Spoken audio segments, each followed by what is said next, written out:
दादूजी union council Allahabad जे मुख़्तलिफ़ ॻोठनि में बरसाती पाणी नेकाल न थियण सबबि मलेरिया, गैस्ट्रो ऐं ॿियनि बीमारियुनि वॻे माण्हू मरण लॻा आहिनि। ॻोठनि में रस्तो न हुअण सबबि ॻोठाणा पंहिंजे प्यारनि जा लाश क़ब्रिस्तान में दफ़नाइण लाइ बि परेशान आहिनि। करोड़े रुपयनि जो बीठल कमंद, विविण, बसर, मिर्च ऐं ॿिया फसल तबाह थी विया आहिनि। बरसाती पाणी नेकाल न थियो त यूसी इलाहाबाद में कणक जी पोखाई बि न थी सघंदी।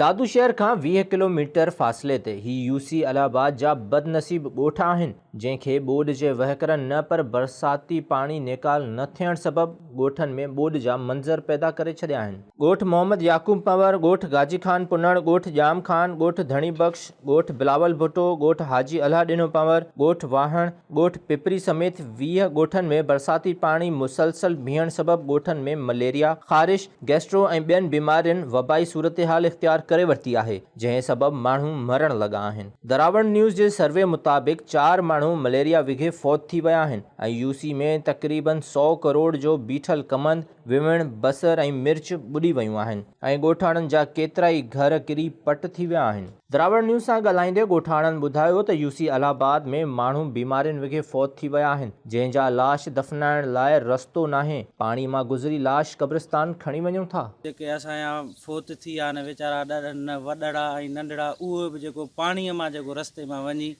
ऐं जेको आहे दफ़न कया अथऊं। असां सां वॾी हालत आहे, पर असांजी दांह अलाह खे आहे। असांखे तकलीफ़ ॾाढी आहे। पहिरीं मेन मसइलो इहो आहे, असां क़ब्रिस्तान ॾिसो था पुठियूं मुंहिंजे, इहो पाणी मां इन को रस्तो कोन्हे, कोई पाणी मुंहुं असांखे लाश खणी गुज़ारणा पवनि था, जिते वञी असां दफ़न कयूं था। यूसी इलाहाबाद आहे, हिन में कम से कम 50 ॻोठ पाणी में आहिनि। फसल, कमंद, वण, सारी, मिर्च हा, बसर हा, कम से कम माना 100 करोड़ को हिन यूसी में वधीक नुक़सान थियो आहे। मालिकी बि कोन्हे की वोट लाइ भॻा था अचनि, वारो गोबल वोट जो हिमल ताईं कंहिं मालिकी बि न कई आहे।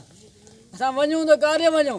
असांजा माल मरी विया, असांजी बीमारी थी वियूं, नंढड़ा ॿार पाणीअ जे लाइ परेशान, वञूं असां काॾे वञूं? हर शइ वई हली, पनाह थी वई। बस असां छा के वञ तो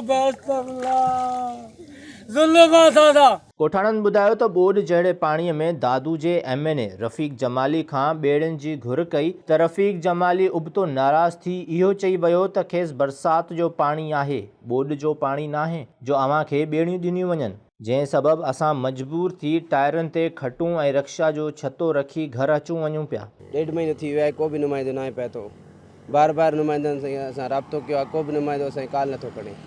रस्तो न आहे, तव्हां हिनमहिल ॾिठो असां कीअं निकिता आहियूं, सॼा ॻोठ ईअं निकिरंदा, पर असांजी हथरातूं ॿेड़ी टूप जे ज़रिए सॼा ॻोठ ईअं निकिरंदा। ॿेड़ी न आहे, ॿेड़ी लाइ बि असां चयो आहे, ॿेड़ी लाइ हिते MNA साहिबु आयो, असां MNA साहिब खे ॿेड़ी जो चयो त MNA कावड़ जी हलियो वियो, चयो तव्हां ॾे एॾो बोर त न आहे, तव्हां ॾे एॾो पाणी त न आहे, तव्हां ॿेड़ी घुरो था। बरसाति जो पाणी आहे, तव्हां हिते हालत ॾिसो था, सॼा घर किरी पिया आहिनि। तक़रीबन 150 घरनि सॼा माण्हू मुतासिर थिया आहिनि, सॼा माण्हू रोडनि ते वेठा आहिनि, को किथे वेठो आहे। दादू जे चूंडियल नुमाइंदनि खे हंगामी बुनियादनि ते ॻोठनि मां पाणी नेकाल कराइणु घुरिजे ऐं हंगामी बुनियादनि ते यूनियन काउंसिल इलाहाबाद में मेडिकल टीमूं मोकिले इंसानी ज़िंदगियुनि खे बचाए पाणी नेकाल कराइणु घुरिजे त जीअं इंसानी ज़िंदगियूं बचण सां गॾोगॾु इन्हनि जो वोट बैंक बि महफ़ूज़ थी सघे।